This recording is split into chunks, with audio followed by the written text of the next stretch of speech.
Bonjour et bienvenue dans mon journal de lecture de la semaine. Cette semaine, 4 livres dont je vais parler, 4 livres assez différents les uns des autres, certains en cours de lecture et d'autres terminés, comme d'habitude. Les 2 livres en cours de lecture, je pense, m'occuperont encore un moment, et il y a des choses à en dire, mais commençons peut-être par ceux que j'ai terminés, avant de revenir à des livres importants. Ce n'est pas que ceux que j'ai terminés soient moins importants, quoique peut-être quand même. Alors j'ai terminé cette semaine un livre dont j'ai déjà parlé, La fabrique du muscle de Guillaume Vallet. Un livre qui analyse comment l'on fabrique des muscles, c'est-à-dire qui prend comme objet d'étude la salle de sport et ceux qui la fréquentent. Guillaume Vallet lui-même fréquentant ce genre de salle et lui-même étant à la fois économiste et sociologue et utilisant les outils de ces 2 sciences humaines pour traiter justement cette question de la fabrique du muscle, avec cette importance du mot fabrique. Alors je ne vais pas résumer l'entier du livre ici, il y a beaucoup de choses intéressantes sur cette fabrique du muscle. Il part de la production, de la vente, de l'usine étant justement la salle de musculation, et puis le genre de la fabrique. Il y a aussi cette question-là, parce que cette question du muscle, elle est quand même d'abord masculine, avec des questions qui se posent sur justement le rapport entre le muscle et la masculinité, la place des femmes, la place aussi pour l'homosexualité. Il y a plein de questions qui se posent et qui ne sont pas simples. Et puis il y a cette idée du muscle. Pourquoi se muscler ? Pourquoi souffrir pour acquérir du muscle ? Alors, lisons un petit passage qui peut-être répond à cette question. Il y a les autres livres qui sont en train de me quitter. Je les utilise pour me muscler, justement. Donc, prenons un petit passage pour bien comprendre cette fabrique du muscle, cette idée de fabrique comme carrière. Il y a une sorte de travail et on progresse, on va vers quelque chose qu'on n'atteint jamais d'ailleurs. Dans cette perspective, la carrière, et là il est très intéressant de voir qu'on utilise le vocabulaire du travail, de l'économie et de la sociologie. La carrière révèle une prise en main, un investissement visant à l'excellence dans le domaine corporel. Il s'agit de se faire corps. Ceci nécessite un véritable travail de transformation de soi. La fameuse sacralisation du travail est vraiment fondamentale ici. Cette fabrique du muscle, elle est profondément capitaliste. Cette activité est véritablement perçue comme au fondement identitaire de l'individu. En permettant de créer de la matière visible, le travail crée l'individu. En permettant de... Oui, non, ça je viens de le lire.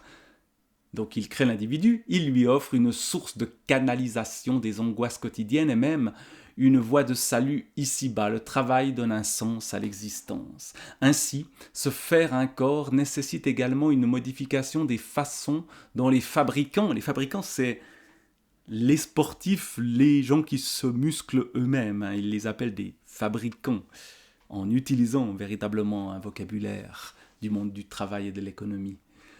Donc les fabricants regardent leur corps et ressentent les choses. Cela signifie que les perceptions initiales sont acquises au fil du temps et qu'elles sont amenées à évoluer pour former de nouvelles structures cognitives et de motivation endogène. Celle-ci contraste avec le jugement des personnes extérieures à la pratique. En particulier, ce qui pouvait paraître comme repoussant devient peu à peu recherché, comme l'esthétique liée au corps et le rapport à certaines pratiques, le dopage ou l'expérience de certaines douleurs, par exemple. Et donc, il va relever ensuite les étapes de ce travail, l'entrée dans la pratique, puis la découverte de cette pratique, son maintien, le renforcement de l'engagement et l'élite, atteindre l'élite comme but ultime. Et évidemment, tout ça dans un monde extrêmement masculin.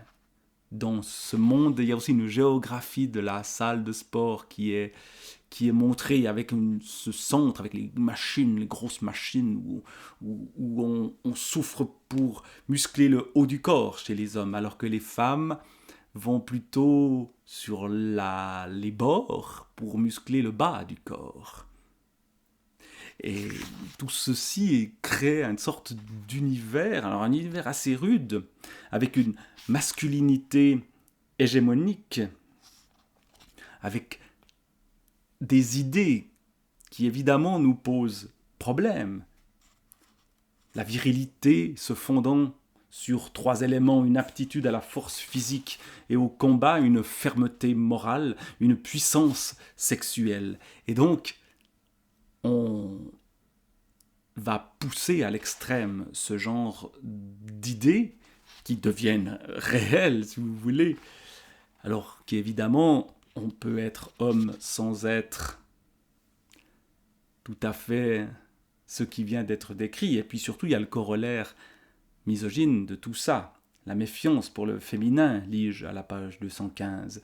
La crainte de perdre la face, la valorisation de la force, de l'audace et de l'agressivité, qui n'est pas toujours si bonne que ça. Mais il y a donc ici toute une réflexion que j'ai trouvée très intéressante sur ce que la pratique de la musculation, la fabrique du muscle, révèle du monde dans lequel on vit.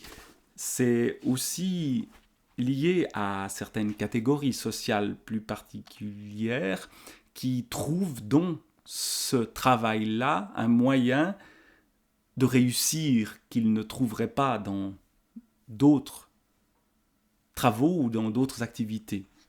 Et c'est un regard à la fois critique et pourtant engagé, l'auteur lui-même étant quelqu'un qui a utilisé la musculation pour sortir de maladies, enfin pour se donner une certaine confiance en soi. Et donc j'ai trouvé vraiment très intéressant cette réflexion sur la fabrique du muscle.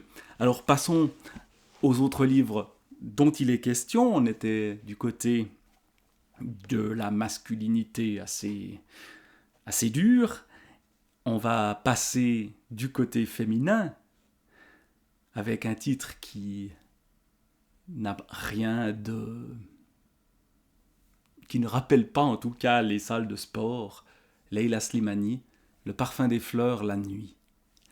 Alors elle n'est pas enfermée dans une salle de sport toute la nuit, elle se retrouve dans ce livre-là, dans un musée. Elle passe une nuit au musée, c'est quelque chose qui a été fait, je crois, par d'autres écrivains. On propose à certains écrivains de passer une nuit dans un musée et de raconter cette nuit-là. Alors elle se trouve à Venise, dans un musée qui est un musée d'art contemporain.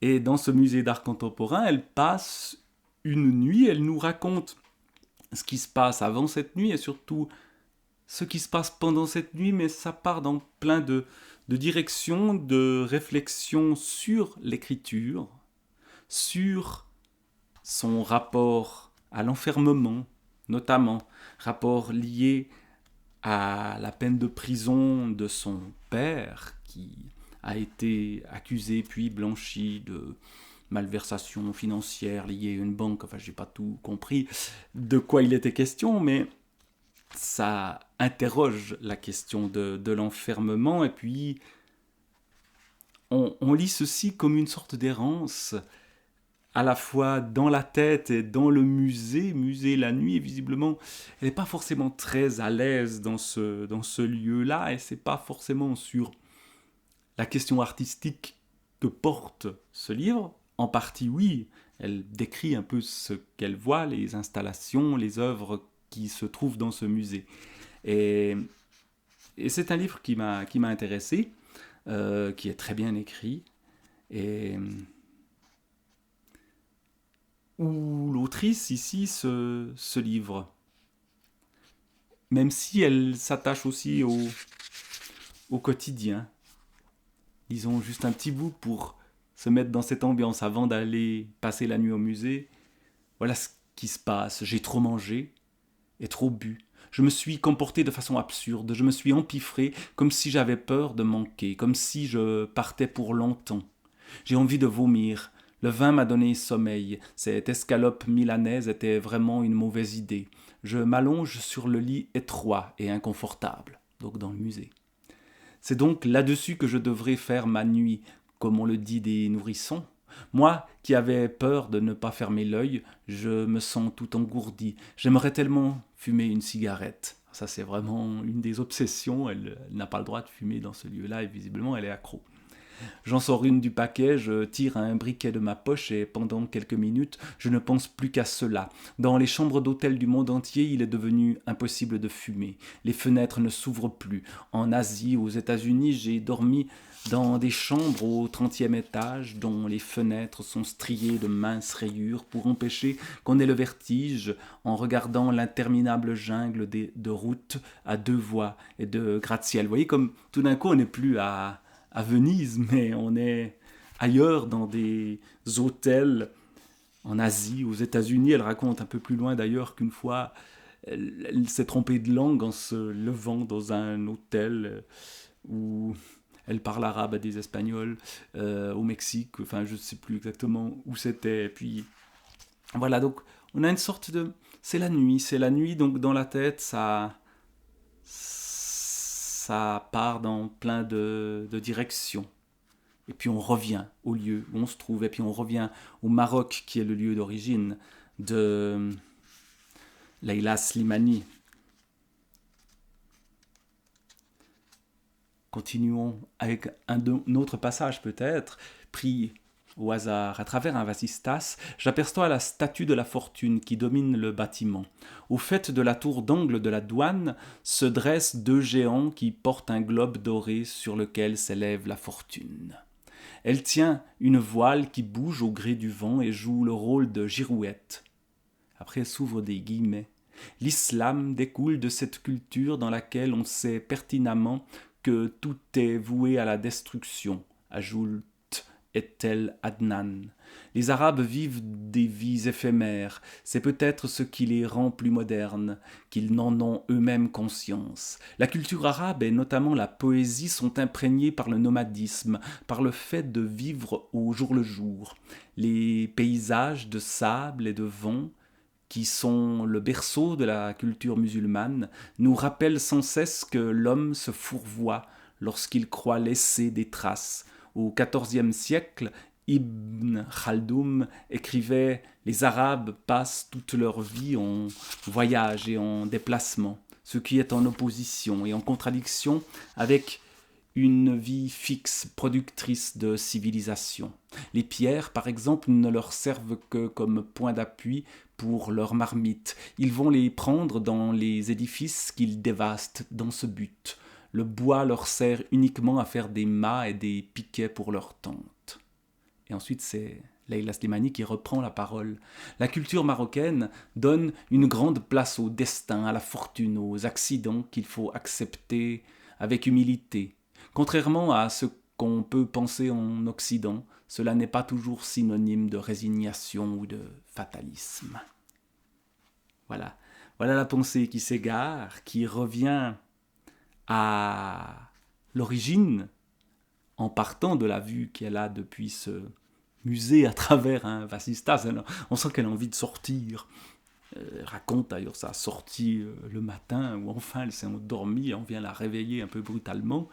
Et ce mélange dans cette nuit au musée beaucoup de choses.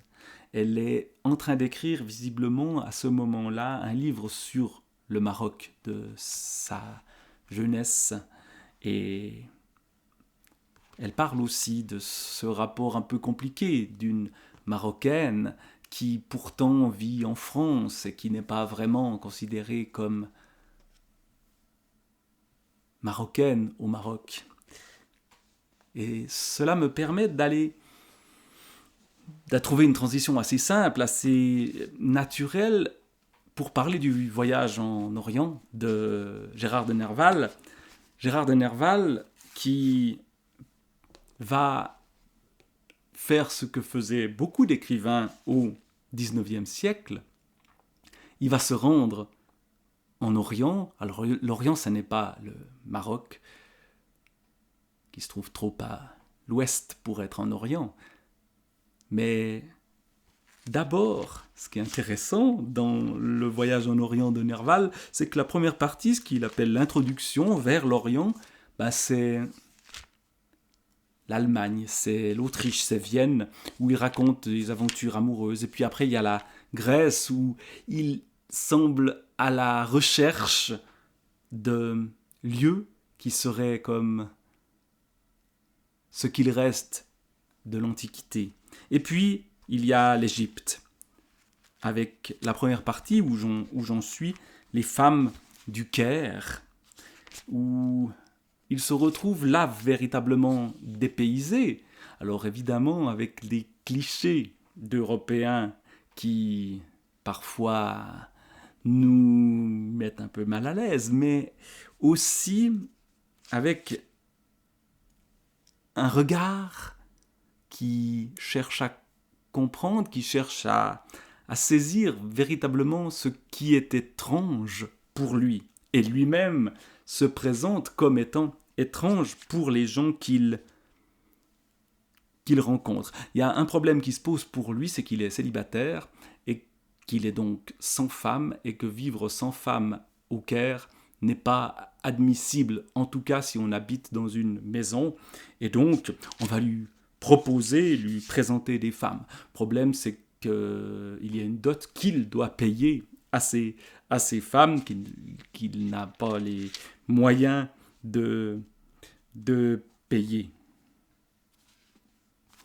Et donc, c'est très intéressant de suivre un peu ces pérégrinations de Gérard de Nerval en Orient, qui se poursuivent, hein, j'en ai encore pour pas mal de temps, donc je ne vais pas y passer 3 heures ici, mais voilà ce qu'il dit de l'Orient, de la vie orientale.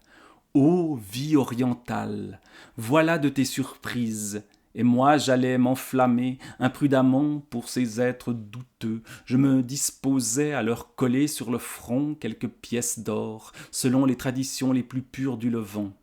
On va me croire prodigue, je me hâte de faire remarquer qu'il y a des pièces d'or nommées gazi, depuis 50 centimes jusqu'à 5 francs. C'est naturellement avec les plus petites que l'on fait des masques d'or aux danseuses.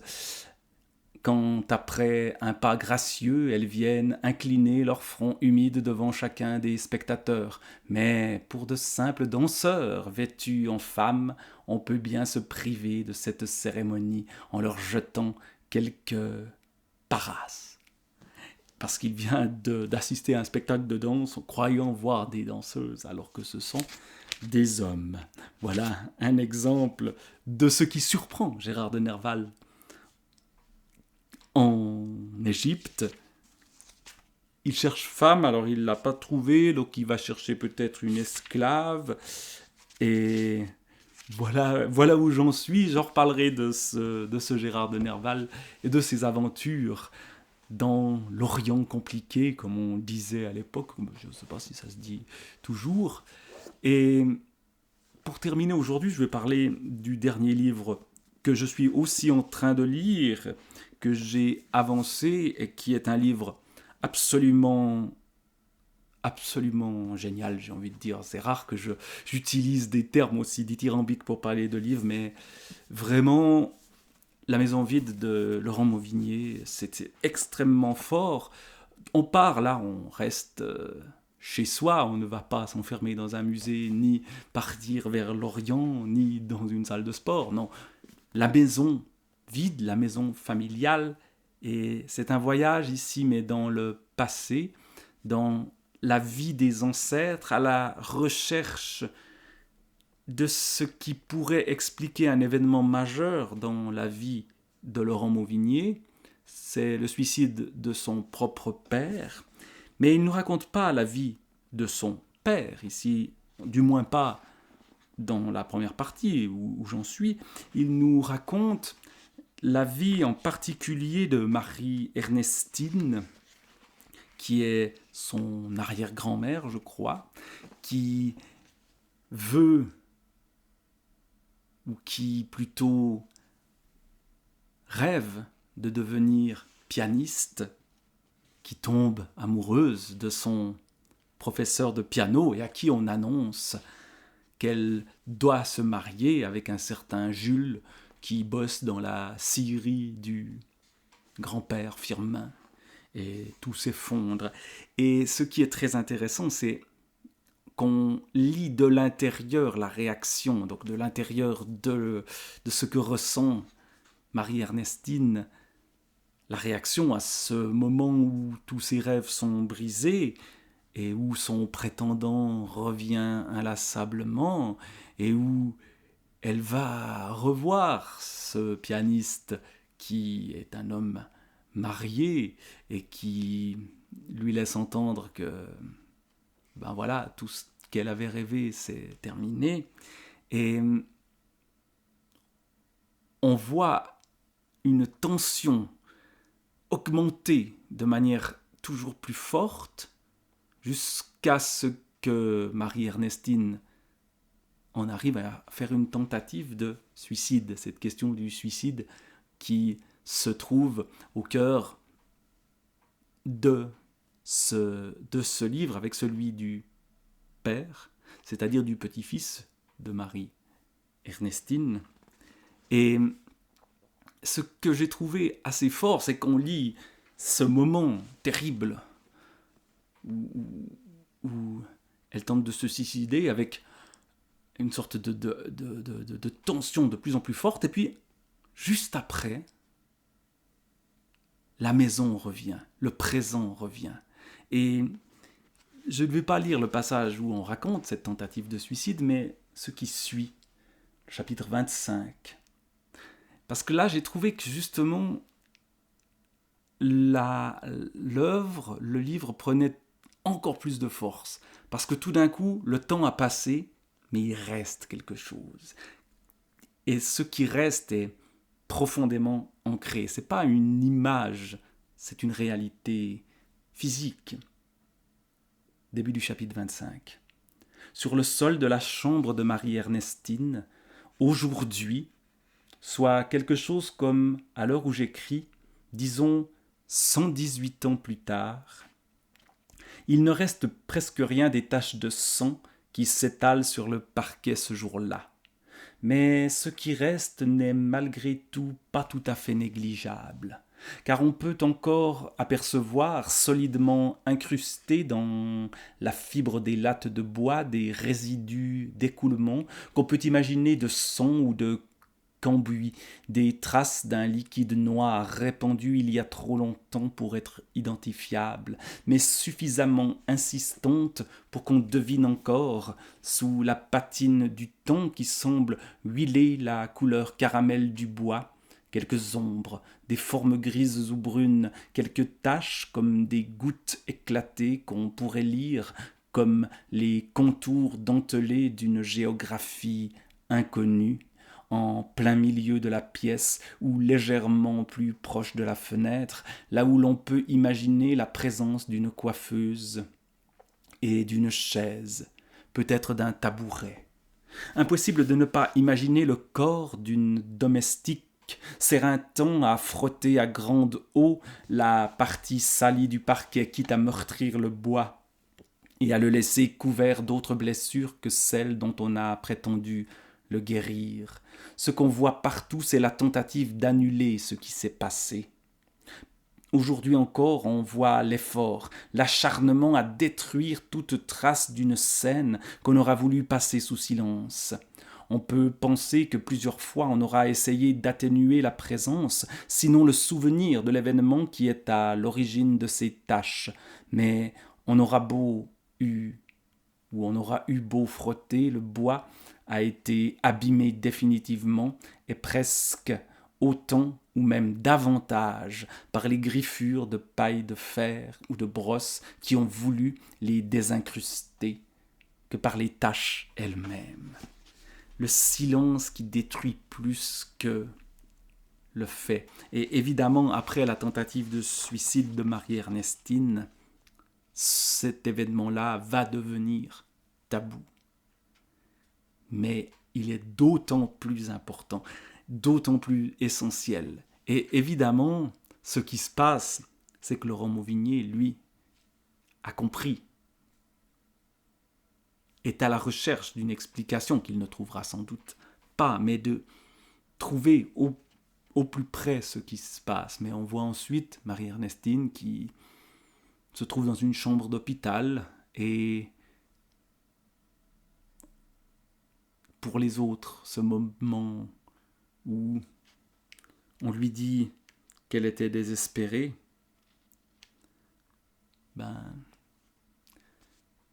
c'est du passé. Elle va se marier et la suite, j'en parlerai plus tard. Je vais continuer à lire ce livre-là avec beaucoup d'intérêt. Voilà, c'était quelques réflexions sur les 4 livres de la semaine. La semaine prochaine, on reviendra sur 2 d'entre eux. Je ne sais pas s'il y aura des nouveautés parce que c'est 2 gros livres, que ce soit Le Voyage en Orient de Gérard de Nerval ou La Maison vide de Laurent Mauvigné. Et puis c'est des livres que j'ai envie de poursuivre tous les 2. Et donc, alors peut-être il y aura des choses qui s'intercaleront. On verra bien. Mais pour l'instant, je vous souhaite une bonne semaine et à tout bientôt.